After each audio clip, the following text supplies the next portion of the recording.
તારીખ 3 ઓગસ્ટના રોજ પૂર્વ કચ્છ એસઓજી શાખા દ્વારા નશામુક્ત અભિયાન અંતર્ગત ગાંધીધામના સિણાઈ સ્થિત શ્રી કચ્છ જિલ્લા ડૉક્ટર બાબા સાહેબ આંબેડકર હોસ્ટેલ ખાતે નાર્કોટિક્સ ડ્રગ્સ અંગે જાગૃતિ સેમિનાર યોજાયો હતો।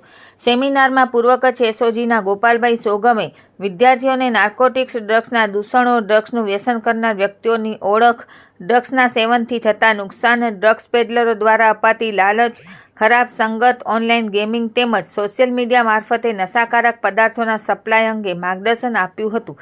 કાર્યક્રમના અંતે વિદ્યાર્થીઓને નશાકારક પદાર્થોથી દૂર રહેવાના શપથ લેવડાવવામાં આવ્યા હતા।